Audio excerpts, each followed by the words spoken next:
બીજી એક આપણે લાક્ષણિકતા જોઈ લઈએ સજીવની. સજીવની એક અન્ય લાક્ષણિકતા છે ચયાપચયની પ્રક્રિયા. ચય પ્રક્રિયા એટલે સર્જનાત્મક પ્રક્રિયાઓ, અપચય પ્રક્રિયા એટલે વિઘટનાત્મક અથવા તો વિનાશાત્મક પ્રક્રિયાઓ. આપણા શરીરમાં કે અન્ય કોઈ પણ સજીવમાં આ પ્રક્રિયાઓ સાથે જ ચાલતી હોય છે. આમ તો ચયાપચય એટલે એવું કહી શકાય કે આપણા શરીરમાં થતી બધી જ પ્રક્રિયાઓનો સરવાળો એટલે મેટાબોલિઝમ અથવા તો ચય અને અપચય ક્રિયા. હવે આપણા શરીરમાં એકલી કંઈ સર્જનાત્મક પ્રક્રિયાઓ ચાલી જતી હોય અને વિઘટનાત્મક ના ચાલતી હોય કે પછી પહેલાં ચય ક્રિયાઓ થઈ જાય અને પછી અપચય પ્રક્રિયાઓ થઈ જાય, એવું નથી હોતું. બંને સાથે જ ચાલ્યા કરતી હોય છે. ચય પ્રક્રિયા અને અપચય પ્રક્રિયા સાથે જ ચાલતી હોય છે. એટલે આપણે એને ચયાપચય પ્રક્રિયા અથવા તો મેટાબોલિઝમ તરીકે ઓળખીશું. અને દરેક સજીવમાં મેટાબોલિઝમ હોય જ. ચયાપચયની પ્રક્રિયાના લીધે જ એના જીવનું અસ્તિત્વ રહેતું હોય છે. એટલે સંયુક્ત રીતે આપણે એને ચયાપચયની પ્રક્રિયા કહીશું. હવે અહીંયા આપણે સજીવની વ્યાખ્યા કરવા બેઠા છીએ એટલે દરેક સજીવમાં ચયાપચય તો થવાનું જ છે. ચયાપચયની પ્રક્રિયાઓ થાય જ છે. પણ અહીંયા તમને ટેસ્ટ ટ્યુબની વાત કરેલી છે અને ટેસ્ટ ટ્યુબની અંદર જુઓ પેશી સંવર્ધનની પ્રક્રિયા થતી હોય છે. પછી ઇન વિટ્રો ફર્ટિલાઇઝેશન થતું હોય છે. જે દંપતીને બાળકો નથી થતા હોતા એમના જનનકોષોનું ફલન લેબમાં કરાવવામાં આવતું હોય છે. બીજી વસ્તુ છે કે જે મેં ટિશ્યુ કલ્ચરની વાત કરી, પેશી સંવર્ધનની વાત કરી, એ પણ ટેસ્ટ ટ્યુબમાં થતી હોય છે. બીજી એવી અન્ય પ્રક્રિયાઓ હોય છે કે જે આવી રીતે લેબની અંદર થતી હોય અથવા તો દેહની બહાર થતી હોય. તો ટેસ્ટ ટ્યુબમાં થતી ચયાપચય પ્રક્રિયાઓ અને દેહમાં થતી ચયાપચય પ્રક્રિયાઓ સરખી જ હોય છે. બરાબર? ભલે જીવંત માધ્યમ નથી છતાં પણ ચયાપચય પ્રક્રિયાઓ સરખી જ થતી હોય છે. પરંતુ દેહ બહાર થતી ઇન વિટ્રો થતી, જે આપણે ટેસ્ટ ટ્યુબમાં કરીએ અથવા તો લેબમાં કરીએ એને ઇન વિટ્રો કહીશું આપણે, બહાર થતી ચયાપચય પ્રક્રિયાઓ યોગ્ય નિયંત્રણ હેઠળ થઈ શકે, પરંતુ એને આપણે સજીવ ના કહી શકીએ. આપણા દેહની અંદર જે થતી હોય છે પ્રક્રિયા, એની બધી જ અનુકૂળતાઓ છે, એના માટેની બધી જ પૂર્વ તૈયારીઓ થઈ ચૂકેલી હોય છે. બરાબર? બીજો એક ગુણધર્મ જોઈ લઈએ, સભાનતા અથવા તો પર્યાવરણ પ્રત્યેની પ્રતિક્રિયા. કોઈ પણ સજીવ પર્યાવરણમાં આવતા ફેરફાર પ્રત્યે સાવધ રહેતો જ હોય છે અને એના સામે પ્રતિચાર કે પ્રતિકાર દર્શાવતો જ હોય છે. હવે એનું એક ઉદાહરણ આપણે સમજી લઈએ. આપણે ચોથા ચેપ્ટરની અંદર ઉષ્ણ રુધિરવાળા પ્રાણીઓ અને શીત રુધિરવાળા પ્રાણીઓની આપણે ચર્ચા કરી હતી. હવે જુઓ, સમતાપી પ્રાણી એટલે બહારના પર્યાવરણમાં ગમે તેવો ફેરફાર આવે છતાં પણ પોતાના દેહનું તાપમાન જાળવી રાખવા સક્ષમ હોય. બહાર વધુ પડતી ઠંડી હોય, બહાર વધુ પડતી ગરમી હોય, પણ એના અંદરનું જે તાપમાન છે, એના શરીરનું જે તાપમાન છે એ જાળવી રાખવા સક્ષમ હોય છે. એવા પ્રાણીઓને આપણે સમતાપી પ્રાણીઓ કહીએ છીએ અને બીજા શબ્દોમાં એને આપણે ઉષ્ણ રુધિરવાળા પ્રાણી તરીકે ઓળખીશું.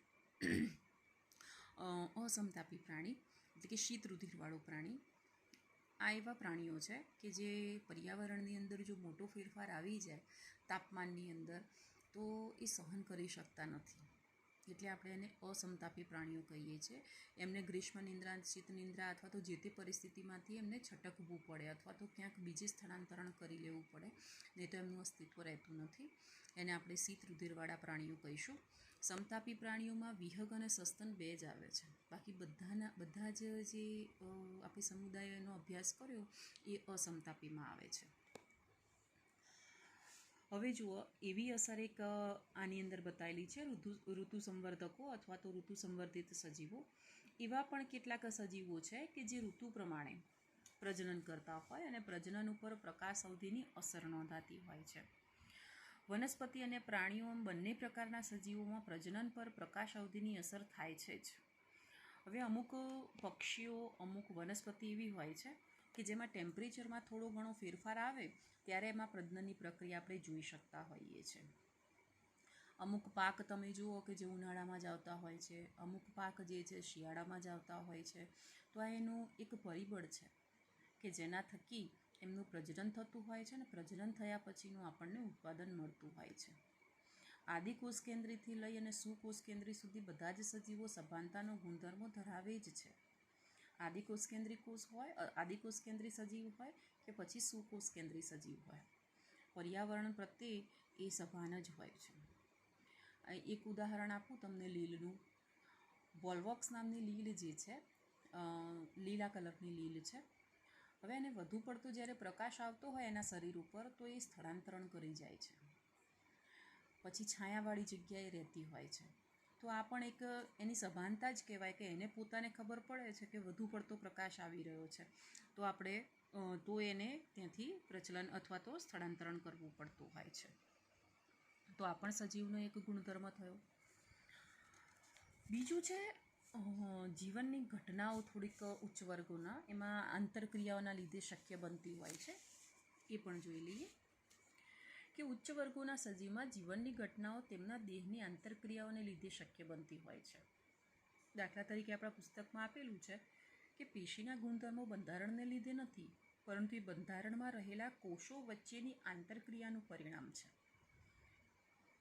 અને દરેક સજીવની અંદર આયોજનનું સ્તર જોવા મળતું હોય છે, જેને આપણે સંગઠન કક્ષાઓ કહીએ છીએ. હવે જુઓ, આપણે ચયાપચયની પ્રક્રિયા કહી, બરાબર. દેહનું કોષીય આયોજન એ જૈવ સ્વરૂપોનું ચોક્કસ લક્ષણ છે. આ પણ આપણે ધ્યાનમાં રાખવાનું છે. પછી સભાનતા પર્યાવરણ પ્રત્યેની. પછી અહીંયા થોડુંક લખેલું છે કે મનુષ્યની વાત આવે એટલે જીવંત અવસ્થાને વ્યાખ્યાયિત કરવી થોડી મુશ્કેલ બની જાય.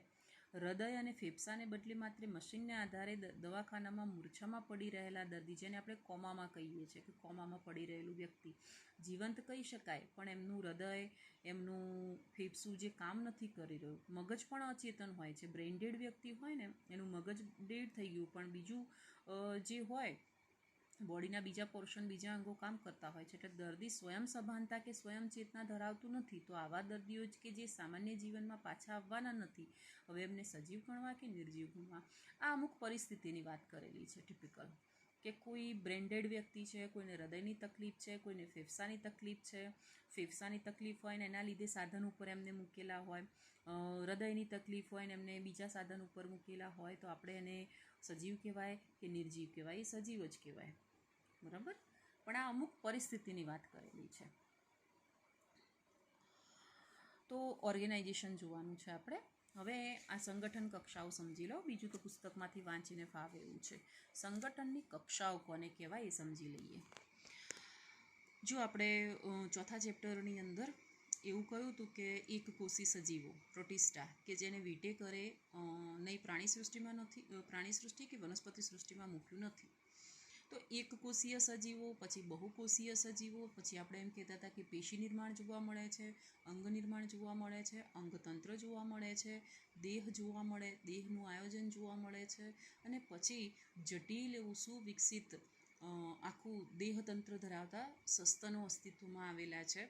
તો જુઓ, સંગઠન કક્ષાઓ આ રીતે આપણે ગણી શકાય. આ આપણી બુકમાં નથી, આ જૂની બુકનો થોડુંક છે, પણ તમને ખ્યાલ આવી જશે કે સંગઠન કોને કહેવાય. તો જુઓ, ઉપપરમાણવિક કણો ભેગા થાય એટલે સંગઠન બને એમનું, તો પરમાણવિક કણો બને. પરમાણવિક કણો ભેગા થાય એટલે પરમાણુઓ બને. પરમાણુઓ ભેગા થાય એટલે અણુઓ બને. અણુઓ ભેગા થાય એટલે મહાઅણુની રચના થાય. આવા નિશ્ચિત પ્રકારના કે જે જીવનને જરૂરી છે એવા મોટા મહાઅણુઓ ભેગા થશે એટલે એમાંથી અંગિકાઓ બનશે. જો અંગિકા એટલે ગોલ્ગીકાય, કણાભસૂત્ર, રિબોઝોમ, લાઇસોઝોમ, આ બધી અંગિકા આવે. આવી અંગિકાઓ ભેગી થઈ અને એક કોષ રસપટલથી ઘેરાય એટલે કોષ બને. કોષો ભેગા થઈને પેશી બનાવે. પેશીઓ ભેગી થઈને અંગ બનાવે, અંગતંત્ર બનાવે. અંગતંત્રોનું નિર્માણ થાય એટલે ધીમે ધીમે એમાંથી દરેક તંત્રનું કાર્ય શું, કયું તંત્ર કયું શું કામ કરશે એ નક્કી થતું હોય, એટલે દેહનું આયોજન થાય. આખો એક દેહ બને. આવા દેહના બધા વ્યક્તિઓ ભેગા થાય એને જાતિ કહેવાય. નિશ્ચિત જાતિઓ ભેગી થાય પછી આખું પ્રજાતિનું ગ્રુપ બને જાતિમાંથી.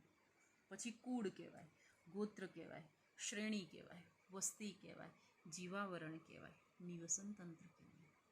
આ બધું સંગઠન છે. આ બધું સંગઠન ન થયું હોય તો આપણે સજીવોનો અભ્યાસ કરવા માટે થોડી અગવડ પડે. એટલે આ બધી સંગઠન કક્ષાઓ જાણવી જરૂરી છે. હવે આપણે એ તરફ જ જવાનું છે.